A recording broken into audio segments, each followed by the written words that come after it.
अस्सलाम वालेकुम नाज़रीन। प्रोग्राम लाइव लाइन साण करे तव्हांजा मेज़बान डॉक्टर वाहिद बशमौर हाज़िर आहे। नाज़रीन, तव्हांखे ख़बर अथव प्रोग्राम में असां तव्हांखे मुख़्तलिफ़ बीमारियुनि जी ॼाण ॾींदा आहियूं। मुख़्तलिफ़ महिमान असां सां गॾु हूंदा आहिनि। अॼु जेका असां ॻाल्हि ॿोल कंदासीं उहा प्रीनेटल डायग्नोस जी ॻाल्हि कंदासीं त हिकिड़ी जॾहिं लेडीस जवान थिए थी, शादी जे लाइक़ु थिए थी, उनखां वठी हुनजे प्रेगनेंसीअ ताईं कहिड़ियूं टेस्टूं कराइजनि ऐं हमल जे दौरान कहिड़ियूं टेस्टूं कराइजनि ऐं पंहिंजी सिहत खे कीअं बरक़रार रखिजे त जीअं जेको ॿारु आहे उहो सिहतमंद पैदा थिए। छो त असां वटि ग़िज़ा जी खोट जे करे मुख़्तलिफ़ ॿार ग़िज़ाई खोट जो जेको उहो शिकार आहिनि, तमामु वॾी तइदाद ते आहिनि। छो त इन करे त उनजी जेका माउ आहे, जेका वालदा आहे, उहा बि ग़िज़ाई खोट में हली थी वञे, उनखे एनिया थी वञे या कमज़ोर थी वञे। त कहिड़ा कहिड़ा टेस्ट कहिड़े वक़्त ते कराइणु घुरिजनि या कीअं डायग्नोज़ कजे त जेका मदर आहे, जेका माउ आहे, उहा सिहतमंद रहे, त ॿार सिहतमंद पैदा थियनि, उहे बीमार पैदा न थियनि, या जेके चवंदा आहिनि त 7 महीननि जे अंदरि ॿारु पैदा थी वेंदो आहे, उहो छो थींदो आहे। तंहिंजे करे असां इन ते तव्हांखे ॼाण ॾींदासीं त हर जेका औरत आहे उहा पंहिंजूं कहिड़नि कहिड़नि वक़्तनि ते कहिड़ियूं टेस्टूं कराए ऐं कीअं उहा सिहतमंद रहे, बीमारियुनि खां कीअं बचे, एनीमिया खां कीअं बचे, खाध खुराक जो कीअं ख़्यालु करे ऐं पंहिंजे ॿारनि जे खाध खुराक जो या उन्हनि जी सिहत जी हिफ़ाज़त कीअं करे। अचो त इन सिलसिले में अॼु असां सां गॾु जेको महिमान आयो उहो आहे डॉक्टर सुरेश कुमार महेश्वरी, जेके पाण असिस्टेंट प्रोफेसर आहिनि, जिन्हा सिंध मेडिकल यूनिवर्सिटी कराची में डॉक्टर साहिब जो रत जी बीमारियुनि ते तमामु सुठो कमु आहे। डॉक्टर साहिब खां पुछंदासीं त इहो प्रीनेटल डायग्नोज़ छा आहे, इहो कीअं थींदो आहे ऐं मदर्स पंहिंजी सिहत जो ख़्यालु कीअं रखनि। अचो त पंहिंजे महिमान सां ॿियो सिलसिलो शुरू कयूं। अस्सलाम वालेकुम। वालेकुम सलाम। वरी महिरबानी प्रोफेसर साहिबु तव्हां हिते असां वटि। डॉक्टर साहिबु, थोरो हिकिड़ो मुश्किल टॉपिक आहे त जेकॾहिं असां पंहिंजी हिकिड़ी छोकिरी जी या हिकिड़ी लेडीस जी लाइफ ॾिसूं त उहा 18 सालनि खां पोइ जॾहिं जवान थिए थी, पोइ शादी आहे, पोइ प्रेगनेंसी आहे, उन दौरान पोइ उनजा पंहिंजा टेस्ट आहिनि ऐं जॾहिं त असांजूं मदरूं, असांजूं लेडीस इन तरफ़ तवजो तमामु घटि जेको ॾींदियूं आहिनि। जेकॾहिं का हमल सां औरत आहे त उहा डॉक्टर ॾे तमामु घटि वेंदी आहे, जॾहिं का तकलीफ़ ईंदी आहे त वेंदी आहे, बाक़ी ईअं कोन वञी को पंहिंजी टेस्ट कराईंदी आहे। पोइ उन्हनि खे मुख़्तलिफ़ बीमारियूं, मुख़्तलिफ़ मसइला, ख़ासि तौर ते इहो ॾिठो वञे त औरतुनि में कमज़ोरी तमामु घणी ॾिठी थी वञे। त छा इहो प्रीनेटल डायग्नोज़ आहे छा, इहो कीअं शुरू कजे, छा इन तरफ़ बि तवजो ॾियणु घुरिजे? तव्हां शुरू में इंट्रो में चयो त मुश्किल टॉपिक आहे। टॉपिक मुश्किल कोन्हे पर आसान आहे। असां लाइ मुश्किल, डॉक्टर लाइ न आहे, आम माण्हुनि जी ॻाल्हि आहे, उहे इन तरफ़ तवजो नथा ॾियनि। असां वटि एजुकेशन कोन्हे, अवेयरनेस कोन्हे। अॻियां अहिड़ी माण्हू जेको लेडीज़ हुयूं इन ॻाल्हि ते या जेंट्स इन ते ॻाल्हि ते राज़ी न पिया थियनि त इहो कोन्हे। हिकिड़ी ॻाल्हि तइ आहे डॉक्टरी लिहाज़ सां, साइंटिफिक लिहाज़, हिन दुनिया में जेको बि आयो आहे, nobody in this world born perfect. Definitely को मेल फीमेल जेको बि आहे, कंहिं हर माण्हू में को न को थोरो न घणो को डिफेक्ट आहे।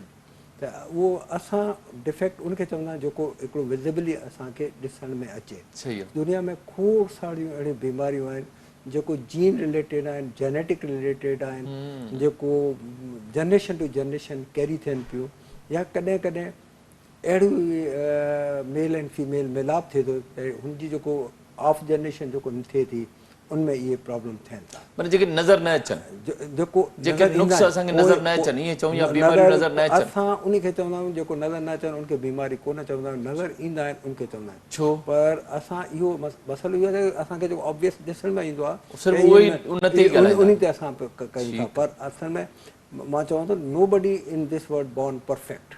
हर कंहिं में को न को बाय बर्थ को न को डिफेक्ट जेनेटिकली आहे। त उहो जेनेटिकली हिकिड़ो ऑब्वियस को अहिड़ो आहे कोन जेको उनखे को प्रॉब्लम करे थो त असां उनखे नोटिस में कोन वठंदा आहियूं। त एक्चुअली जेको इहो प्रीनेटल डायग्नोसिस जो कॉन्सेप्ट जेको हीउ आहे, इहो सभु एडवांस कंट्री में इहो तमामु एडवांस आहे। हाणे हुते तव्हां ॾिसंदा जिते एडवांस कंट्रीज़ आहिनि हुते इहो जेको ॿार जेको हूंदा आहिनि माज़ूर, डिसेबल्ड, या जंहिंखे असां सवली सिंधी में या अंग्रेज़ी में चऊं स्पेशल चाइल्ड, उन्हनि जो तादाद डे बाय डे घटि पियो थिए। छाकाणि हिकिड़ी जेनेटिक जेको रिसर्च आहे now days it's so advance त वक़्त खां अॻु में ॿुधाए सघूं था त हिन खे छा थींदो, छा थियण वारो आहे, छा न हूंदो, त असां हुनखे कीअं प्रिवेंट कयूं।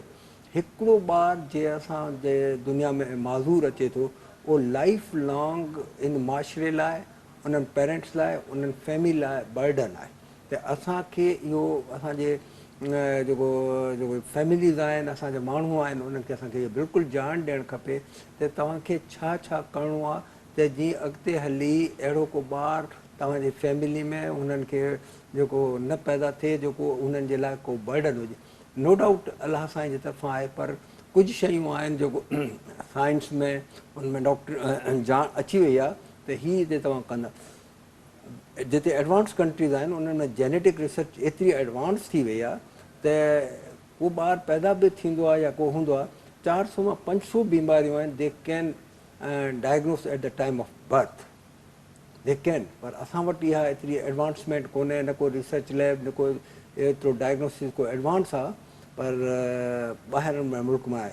हाणे ॾिसो तव्हांजे ॿारनि जे वार्डनि में वेंदो आहे त एवरी 5 ॿार 6 ॿार का क्रोमोसोमल एब्नॉर्मलिटी में, का जेनेटिक एब्नॉर्मलिटी में, का जीन एब्नॉर्मलिटी में अचे पियो। उहो ज़रूरु सो असांजी न ॼाण न या कोताही न अमल थियण जे करे थिए पियो।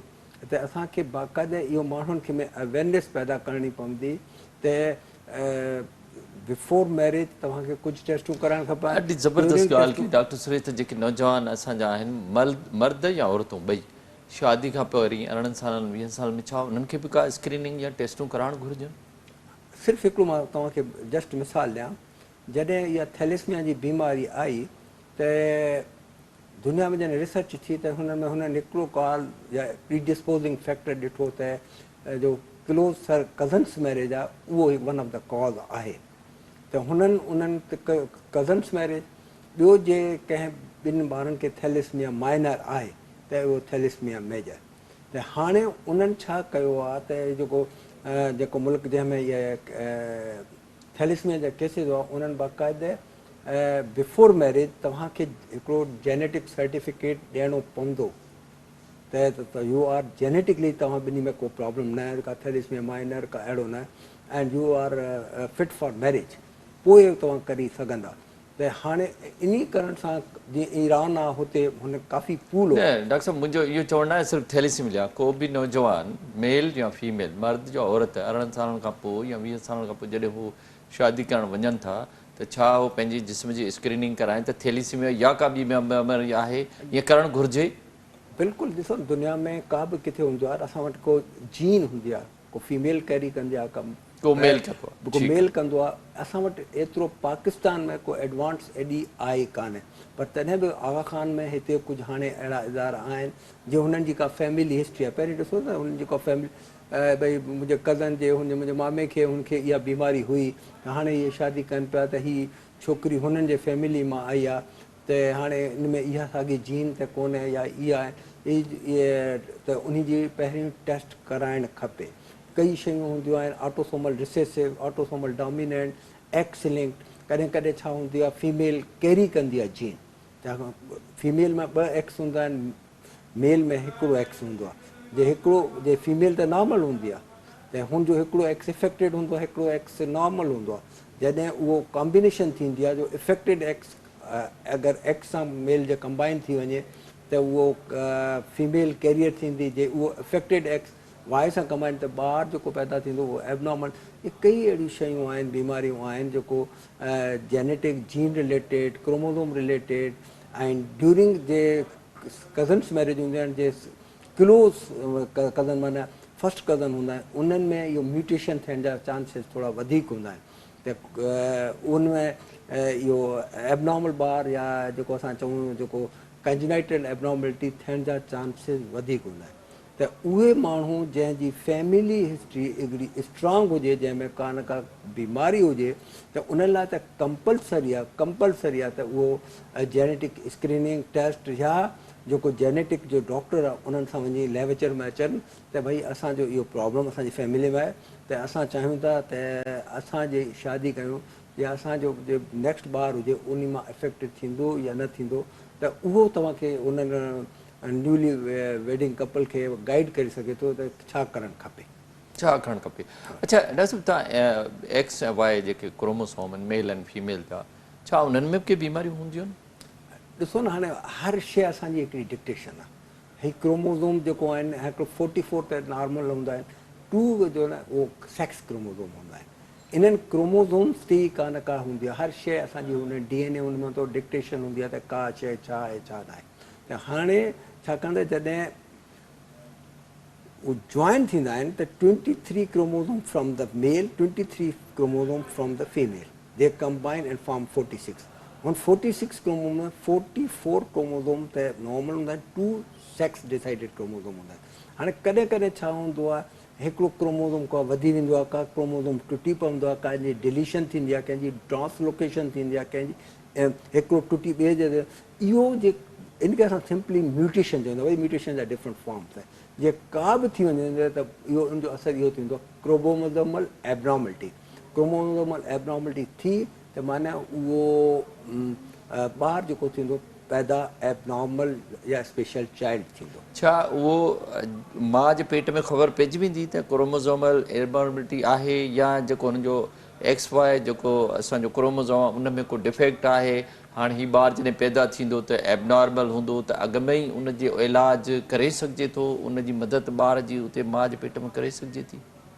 हा, इहो तमामु सुठो क्वेश्चन आहे. त हाणे ॾिसो, पहिरीं ॻाल्हि आहे त बिफोर मैरिज हिकिड़ी जेनेटिक स्क्रीनिंग हूंदी आहे, जेनेटिक काउंसलिंग.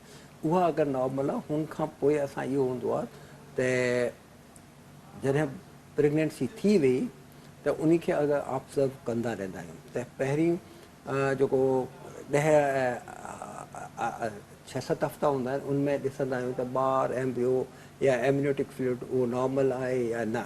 जे उनजी हिकिड़ी बाक़ाइदा क्वांटिटी आहे that can be measure on the basis of ultrasound जे मेजर कंदा. उन में थोरो घणो असांखे डाउट अची वेंदो आहे.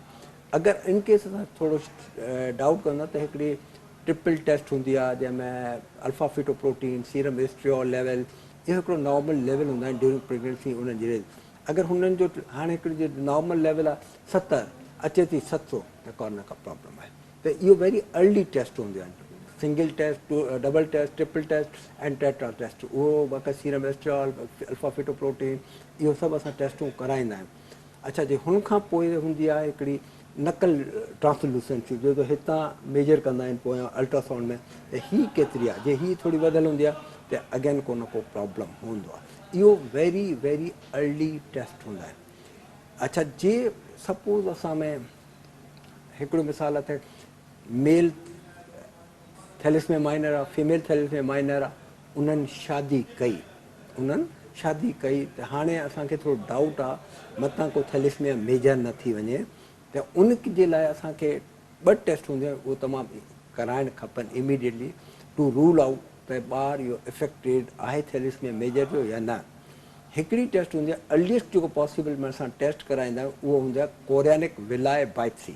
कोरियानिक विलाए बाइप्सी इहो हूंदी आहे त अल्ट्रासाउंड गाइडेड असां हुते जेको यूट्रस जा हुते जो एम्ब्रियो ग्रो करे पियो, हुतां असां इहे फीटल टिशू इहो असां कढी पोइ हुननि मां DNA एक्सट्रैक्ट करी उहो DNA ॾिसंदा आहियूं त उन मां छा आई, वेदर इहो ॿारु इफेक्टेड आहे या न. इहो असांखे ख़बर थिए थी कोरियानिक विलाए बाइप्सी.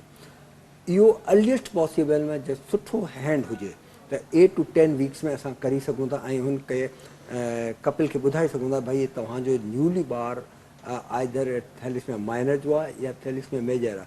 इहो ॾाढो ॾुखियो हूंदो आहे. जेकॾहिं को ॿारु एबनॉर्मल ज़ाहिर थियो माउ जे पेट में त छा उनखे उते इलाजु करे ठीकु करे सघिजे थो या उनखे ज़ाया करणु घुरिजे?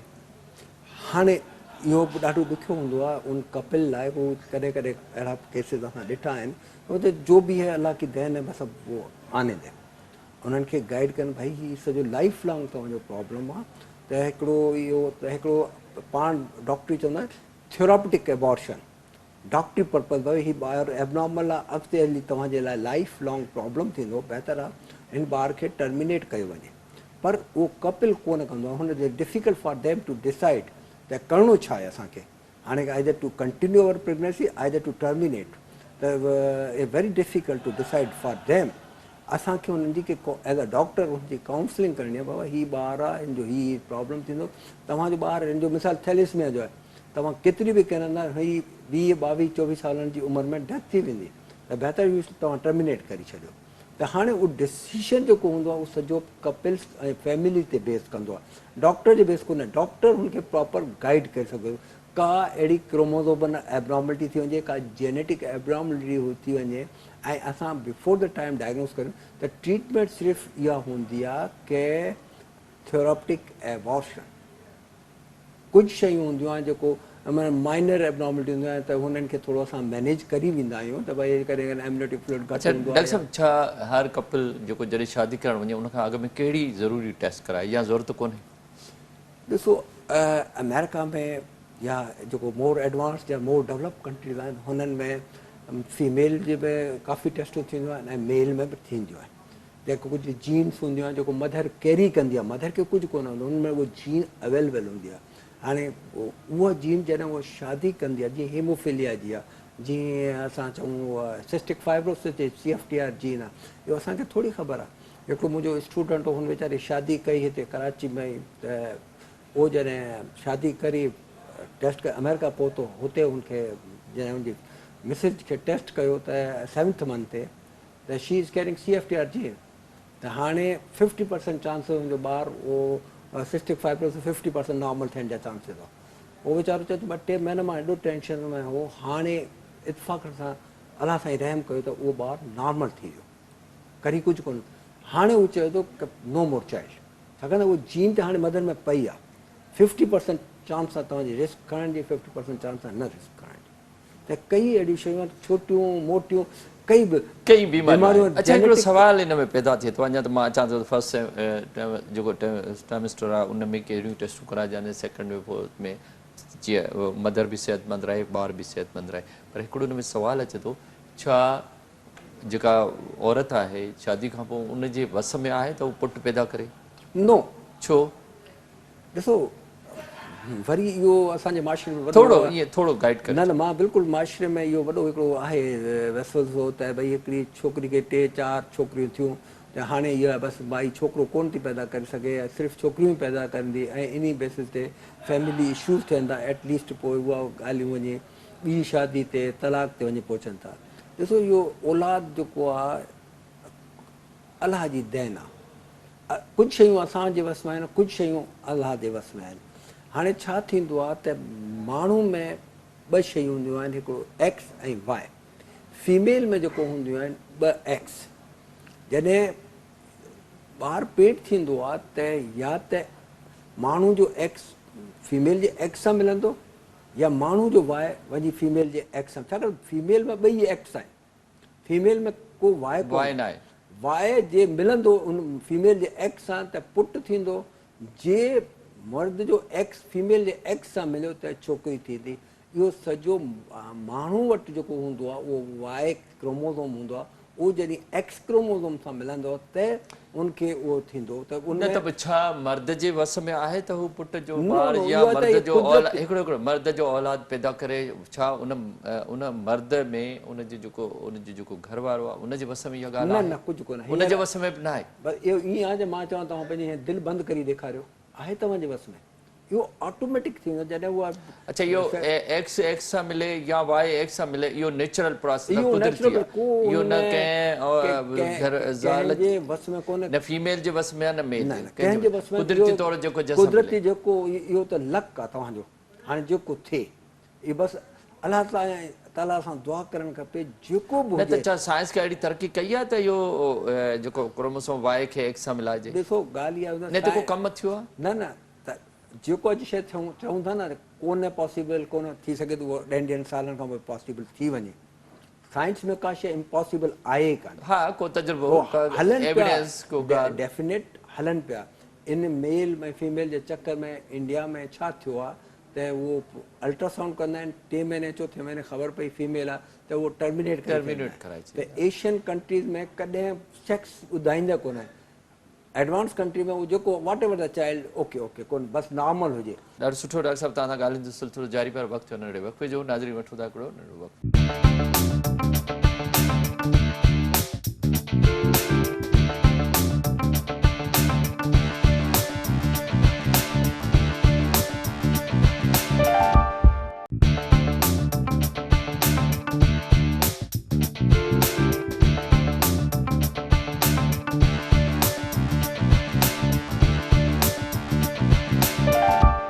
वेलकम बैक नाज़रीन अचो पंहिंजो ॻाल्हियुनि जो सिलसिलो ॿीहर डॉक्टर सुरेश कुमार महेश्वरी असां सां ॻाल्हायो असां शुरू कयूं। दरअसल तव्हां ॾाढी सुठी ॻाल्हि कई त ॿार धीउ पैदा करणु या पुटु पैदा करणु इहो न उन मर्द जे वस में आहे न उन जे घरवारी जे वस में आहे। जेकॾहिं रुॻो नियाणियूं पिया पैदा थियनि त इहो कुदरत जो निज़ाम आहे, जेकॾहिं पुट पिया पैदा थियनि तॾहिं बि कुदरत जो निज़ाम आहे। तव्हां साइंसदान या डॉक्टर सिर्फ़ु इहो ॾिसो त उहो जेको ॿारु आहे उन में का बीमारी त पेट जे अंदरि कान्हे, उहो एबनॉर्मल त न आहे त जीअं या त उन ॿार जेको उन पेट जे अंदरि ई माना ड्यूरिंग प्रेगनेंसी उनजो इलाजु कजे या उनखे टर्मिनेट करे छॾिजे। इन खां वधीक साइंस अॻिते नथी वञे। ईअं ई आहे, ईअं ई आहे। अच्छा, पर छॾे मां अचां थो त फर्स्ट ट्रांसमिटर में कहिड़ियूं टेस्टूं करायूं, पर छा कॾहिं कॾहिं कुझु कपल्स अहिड़ा हूंदा आहिनि या जोड़ा अहिड़ा हूंदा आहिनि जिन खे 2 साल 3 साल 4 साल औलाद न थींदो, पोइ मुख़्तलिफ़ डॉक्टरनि ॾे पिया वेंदा आहिनि, या कंहिं पीर ते विया या कंहिं दरगाह ते विया या कंहिं हकीम वटि विया या कंहिं डॉक्टर वटि विया। इहो छा आहे? इहे बि असां वटि माशरे में इहो बि आहे। छा उन्हनि में को डिफेक्ट आहे इन करे उन्हनि खे जल्दी औलाद नथो थिए? असल में थोरो सो हिते बि वरी असांखे अवेयरनेस जो ज़रूरत आहे। मेल पाण खे कॾहिं थोरो सो मेडिकली अनफिट कोन सम्झंदो आहे, जे अनफिट हुजे बि। पहिरीं जॾहिं अहिड़ो इन खे चवंदा आहियूं इनफर्टिलिटी, जेको मेल ऐं फीमेल कपिल में औलाद नथो थिए, पहिरीं त मेल पंहिंजी टेस्ट डॉक्टर वटि वञे उहा कराए लैब में वञे, त उन में उहो मेल में जेको हिकिड़ो हूंदो आहे जंहिंमें असां सीमेन एनालिसिस चवंदा आहियूं, उहा परफेक्ट आहे या न। छा ॾिसंदा आहियो? मोस्टली ॾिसंदा आहियूं त हुनजो सीमेन जो इजैकुलेशन केतिरी थी आहे, उनमें हुनजी कॉन्स्टेंसी केतिरी आहे, हुनजो pH केतिरो आहे, स्पर्म मोटाइल आहे या इमोटाइल आहे, हुनजा हेड आहे या टेल आहे, नॉर्मल स्पर्म आहे, मूवमेंट आहे, मोटाइल आहिनि इमोटाइल आहिनि, इहो सभु हुनजे स्पर्म जी जेका मॉर्फोलॉजी आहे हुनजी सभु उहा ॾिसंदा आहियूं।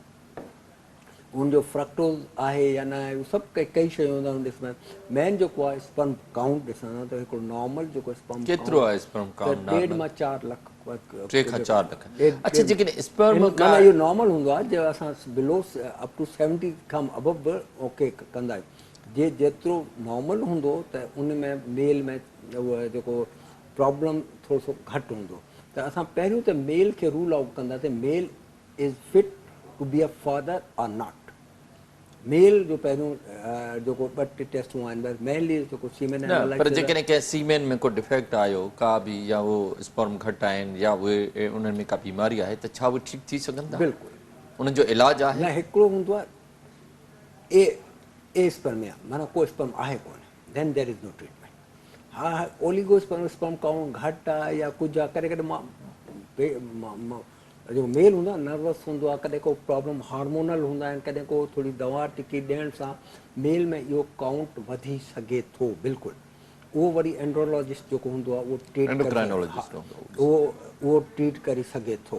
हाणे हिन में 2 शयूं, जेकॾहिं स्पर्म बिल्कुलु न आहे, ज़ीरो आहे, पोइ नथो थी सघे, पोइ उहे पैदा नथा करे सघजनि। का शइ आहे कोन त पोइ छा थींदी? पर जेकॾहिं आहिनि, थोरा आहिनि, त उन्हनि खे वधाए सघिजे थो। ॾिसंदा आहिनि रूट कॉज छा आहे, वरी हुनखे रूट कॉज ॾिसंदा आहिनि त किथे प्रॉब्लम आहे, मिसाल टेस्टोस्टेरोन हार्मोन जी लेवल आहे या ॿियो को शइ, त उहे वधाए सघजनि था। उहो हुनखे ॾियण सां हुनजे काउंट खे रेज़ करे, त पोइ हिकिड़ी शइ आई त घटि आहे, पोइ वाए, हा, उन को रीज़न आहे, का बीमारी, को रीज़न हूंदो, उहो रीज़न खे कढी पोइ इलाज कंदो त उहो ठीकु थी वेंदो। टू ट्रीट द कॉज खे ट्रीट कबो, त इन जे करे आहे त उहो कॉज खे ट्रीट कयो, त पोइ ॾिसो छा आहे। पहिरीं त मेल खे ॾिसो, हलो पहिरीं त हुनजे घरवारे जो टेस्ट थियो, उहो परफेक्ट आहे, पोइ अचो फीमेल ते। फीमेल ते खोड़ सारा टेस्ट आहिनि, छाकाणि त जेको फीमेल में हूंदी आहे, जॾहिं फीमेल मैच्योर थी वेंदी आहे या जंहिंखे चऊं असां एडल्ट फीमेल थी वेंदी आहे आफ्टर 17-18 ईयर्स, त पोइ हुन में छो कोन हिकिड़ो साइकिल हूंदो आहे, इहे प्रोजेस्टेरोन ओवेरियन साइकिल जेको मथां खां करे हेठि ताईं रेगुलर थींदो आहे। हुन में छा थींदो आहे त पहिरीं जेको आफ्टर मेंस्ट्रुएशन पहिरियों हूंदो आहे जो फॉलिकुलर फेस, माना अगरि कंहिं फीमेल जो 28 डेज़ आहिनि मेंस्ट्रुएशन जा, त फस्ट 12 डेज़ त कुझु कोन्हे, जे फीमेल ऐं मेल जी कॉम्बिनेशन थिए थी त कुझु कोन्हे। आफ्टर 12 डेज़ मां 15 डेज़ हूंदो आहे त फीमेल जो एग ओवरी मां निकिरी अची हिकिड़ी जाइ ते पहुचंदो आहे। उन दौरान फीमेल ऐं मेल जो कॉम्बिनेशन थियणु तमामु ज़रूरी आहे। पोइ उन में जेको स्पर्म हूंदो त एग रिलीज़ थी चुको हूंदो त वञी मिलंदो।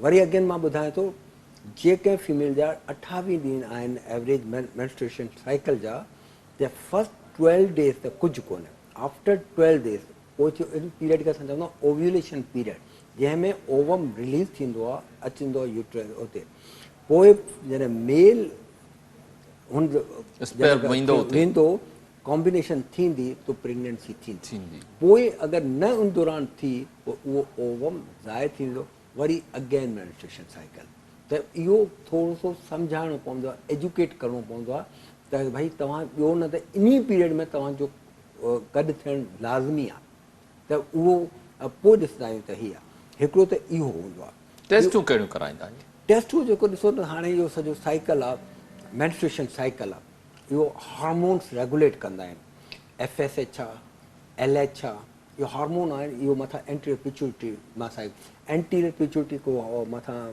दिमाग़ में हूंदो आहे इहो हार्मोन रिलीज़ कंदो आहे इहो पंहिंजी ओवरी ते एक्ट कंदो आहे anterior pituitary ovarian uterus cycle माने उन ते एक्ट कंदो आहे पोइ ओवरी मैच्योर थींदो आहे पोइ इहो कॾहिं कंहिं फीमेल में FSH हार्मोन जी लेवल घटि हूंदी आहे कॾहिं LH हार्मोन जी एंड ड्यूरिंग मां चयो मेंस्ट्रुएशन में छा थींदो आहे पहिरीं 12 ॾींहं हार्मोन लेवल आहिस्ते आहिस्ते रेज़ थींदा आहिनि पोइ डिक्लाइन थींदा आहिनि त असां ॾिसंदा आहियूं कहिड़े पीरियड में हुनजा वधनि था नथा वधनि जेकॾहिं उन में को डिफेक्ट आहे त उहो इलाज करे उन औरत खे एतिरो बहितर करे सघिजो त उहो ॿार पैदा करण जी सलाहियत हुन में अची वञे बिल्कुलु बिल्कुलु इहो आहे कोन त पोइ पहिरियों हार्मोनल ॾिसंदासीं पोइ हिस्ट्रोस्कोपी करे हुनजी यूट्रस खे ॾिसंदा खोड़ सारियूं टेस्ट त कोन आख़िर में जे नथो थिए त उहो हींअर जो ओवेरियन इंसेमिनेशन करी त उहो त कॾहिं कॾहिं कॾहिं हूंदो आहे न मर्द जो स्पर्म उन जाइ ते पहुचंदो ई कोन्हे कान का रुकावट हूंदी कान का प्रॉब्लम हूंदो आहे त उन में आर्टिफिशियल इंसेमिनेशन करी उन जाइ ते पहुचाए उन औरत खे अहल कयो वेंदो आहे माउ थियण लाइ उहो बि आहे की इहा रिप्रोडक्टिव मेडिसन जेको आहे ॾाढी एडवांस थी चुकी आहे जीअं तव्हां चओ त बि कुझु मर्दनि में स्पर्म हूंदा ई कोन नेचुरली कुदरती ठहिया ई न आहिनि हिकिड़नि में आहिनि कंहिं बीमारी घटि थी आहे तव्हां हुनखे ॿुधाए छा का अहिड़ी फीमेल बि आहे जंहिंमें एग कुदरती हुजनि ई न ॾिसो उहो depend upon the ovary depend upon the ovary हाणे ॾिसो ओवरीज़ आहिनि हुनखे उन अंदरि फॉलिकस हूंदा आहिनि उनखे स्टिमुलेट कंदो आहे FSH हार्मोन किथां सीक्रेट थियो पिट्यूटरी मां LH मथां थियो त उहो जो मथां जो साइकिल आहे पिट्यूटरी ओवेरियन साइकिल एक्सिस जेको आहे इहो जे डिस्टर्ब हूंदी त उहो ओवरी मैच्योर कोन ठहंदा ई कोन ओवरीज़ ठहंदा ई न त ज़ाहिर प्रेगनेंसी न थींदी ॿार न थींदो अच्छा ॿियो जेको हूंदो आहे छा हिन जो इलाजु आहिनि इलाजु आहे माना हू जेकॾहिं प्रॉपर इलाजु कराए त उन में ॿार जी सलाहियत पैदा थी सघे थी हा कॾहिं कॾहिं अगरि ओवरीज़ जे अंदरि सिस्ट ठहींदा आहिनि जंहिंखे असां पॉलीसिस्टिक किडनी चइबो आहे PCO त उन में कॾहिं कॾहिं फीमेल्स में इहो जेको थोरो सा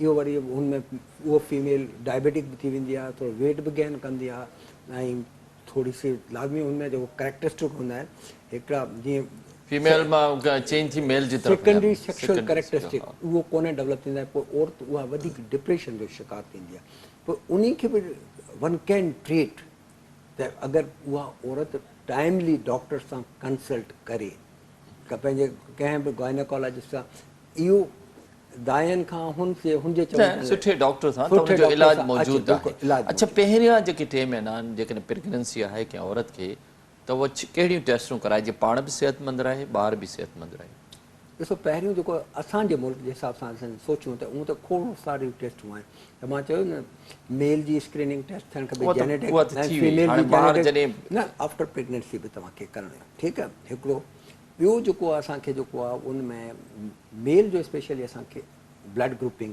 करणु खपे ऐं फीमेल जी ब्लड ग्रुपिंग करणु खपे नॉर्मली छा थींदो आहे त ब्लड ग्रुप हिकिड़ो असां वटि ॿिया काफ़ी सिस्टम आहिनि ग्रुप जा पर असां ABO सिस्टम खे पाकिस्तान में हलंदा आहियूं हुन में हिकिड़ो RH सिस्टम RH सिस्टम हाणे दुनिया में 85% people are RH positive and 15% are RH negative असांजे में 92% are RH positive and 8% are RH negative हाणे जे हिते फीमेल RH नेगेटिव आहे माना A negative B negative O negative negative अखर माना न माना उहो जे RH नेगेटिव माना जेको नेगेटिव रिप्रेज़ेंट करे पियो RH माना RH ग्रुप हुन में कोन्हे पॉज़िटिव माना RH आहे हाणे नेगेटिव ग्रुप आहे जे फीमेल नेगेटिव आहे ऐं मेल पॉज़िटिव आहे हाँ इहो आहे थोरो सो चैलेंजिंग सिचुएशन। हिन जो थोरो सी मैनेजमेंट इहा हूंदी आहे त 7 मंथ ते फीमेल खे हिकिड़ी इंजेक्शन लॻंदी आहे, डिलीवरी खां पोइ हिकिड़ी इंजेक्शन लॻंदी आहे।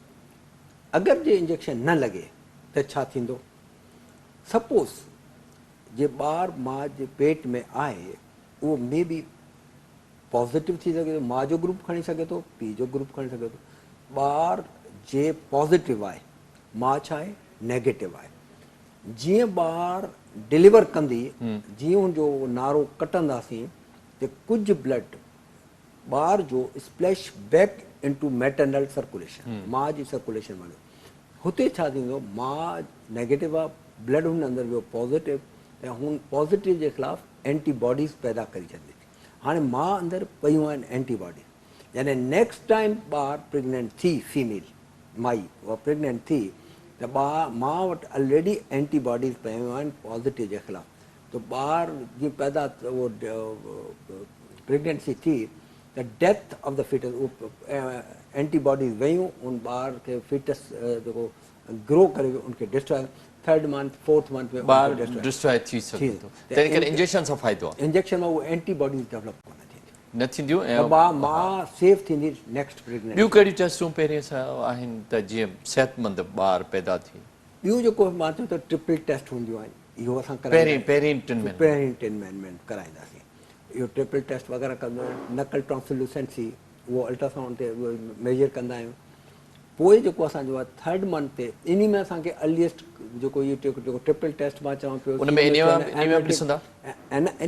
एनीमिया वरी इहो जेको तव्हां हिकिड़ी जेनेटिक एब्नॉर्मलिटी, हिकिड़ी न्यूट्रिशनल एब्नॉर्मलिटी। पोइ वरी जेको पहिरियां 2 महीना पूरा थिया त बाक़ी जेके ॿिया 2 महीना शुरू थींदा उन में छा छा ॾिसंदो? त 4थे महीने में जेको आहे उहो अल्ट्रासाउंड, शुरू में असां अल्ट्रासाउंड कराईंदा आहियूं टू मेक इट कंफर्म। पोइ फीटल स्कैन थींदो आहे, उनमें अल्ट्रासाउंड वाहिद टेस्ट आहे जेको अर्लीस्ट पॉसिबल कंहिं ॿार में कार्डियक एब्नॉर्मलिटी,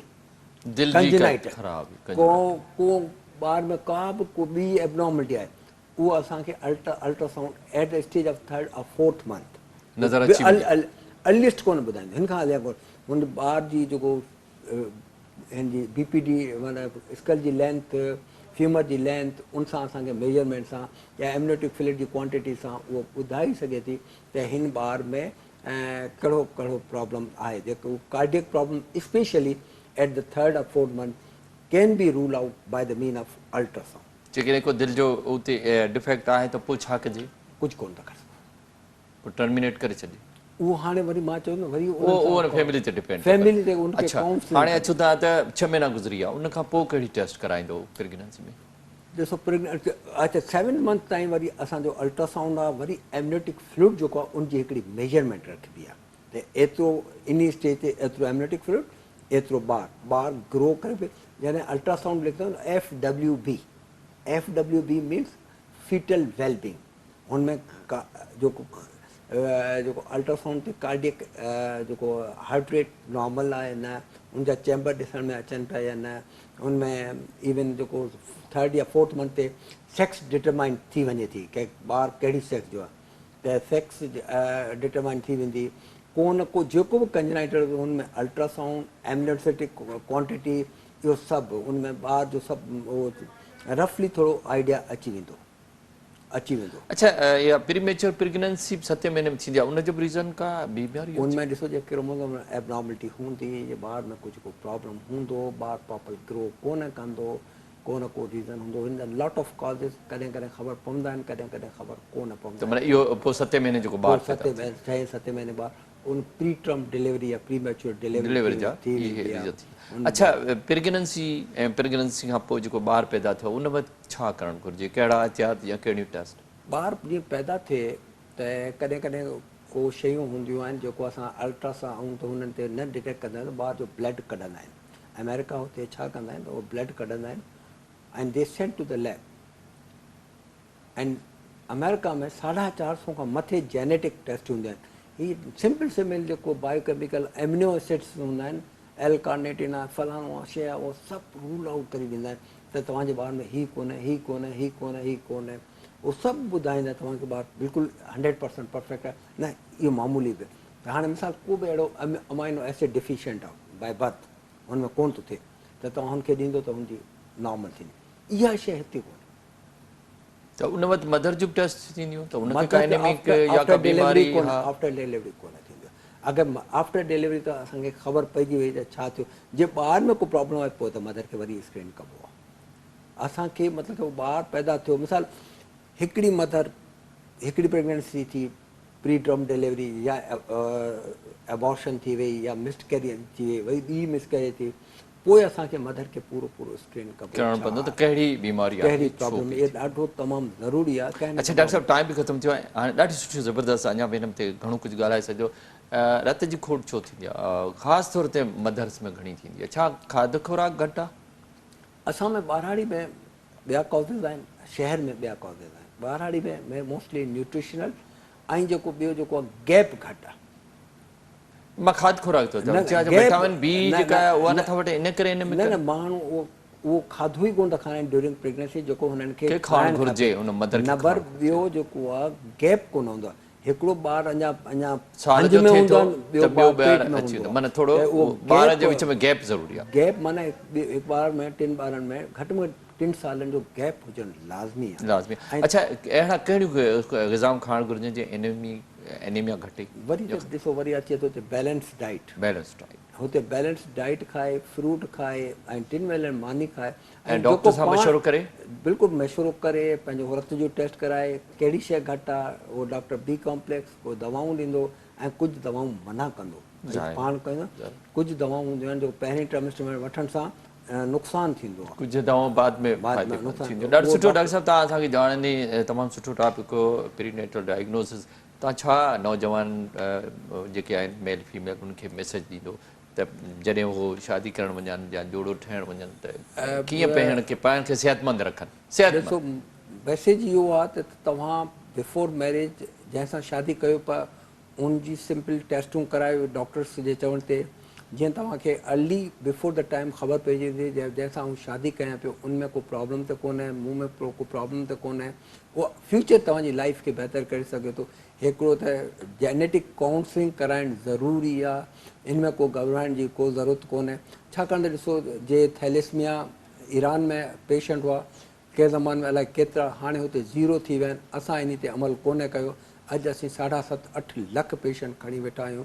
त day by day we are increasing pool because we are not following. असां मञूं ई कोन था जेको डॉक्टर्स चवनि था। इन करे अगरि को माज़ूर ॿारु घर में पैदा थिए थो, उहो कपिल लाइ लाइफ लॉन्ग प्रॉब्लम आहे। महिरबानी करे इन लाइ तव्हां जेनेटिक टेस्टिंग या डॉक्टर सां वञी मशवरो ज़रूरु कयो त उहो जेको एडवाइस ॾिए उहो उन ते तव्हांखे अमल करिणो आहे। वॾी महिरबानी। ऐं प्रोफेसर सुरेश कुमार महेश्वरी तव्हां असां वटि आहियो। नाज़रीन, असांजो मौज़ूअ में प्रोफेसर सुरेश कुमार महेश्वरी असां सां गॾु हुजे, ॾाढी ज़बरदस्त कई त जेके असांजो नौजवान ऐं कपल ठहिणु वञनि था उहे पंहिंजी सिहत जे ख़ातिर पंहिंजी टेस्ट कराइनि त उन्हनि जी सिहत बि फीमेल मेल ॿई त उहा बि बरक़रार आहे। उन सां गॾु गॾु जेके उनखे ॿार पैदा थियनि उहे बि माज़ूर बि न हुजनि, नुक्स वारा बि न हुजनि, कमज़ोर बि न हुजनि, सिहतमंद सुठा ऐं इंटेलिजेंस ॿार पैदा थियनि जेके उन्हनि जे लाइ, उन क़ौम जे लाइ बहितर साबित थी सघंदा आहिनि। डॉक्टर साहब जी सां मशवरो बि कयो, डॉक्टरनि जी ॻाल्हियुनि ते अमल बि कयो, उन्हनि जी हिदायतुनि मुताबिक़ जेकॾहिं असां पंहिंजी ज़िंदगी गुज़ारींदासीं त असां इन्हनि मुख़्तलिफ़ मर्ज़नि खां पाण खे महफ़ूज़ रखी सघूं था। इन हिते प्रोग्राम लाइव लाइन जो वक़्तु पूरो थियो। पंहिंजे मेज़बान डॉक्टर वाहिद बशमौर खे इजाज़त ॾींदा। अल्लाह हाफ़िज़।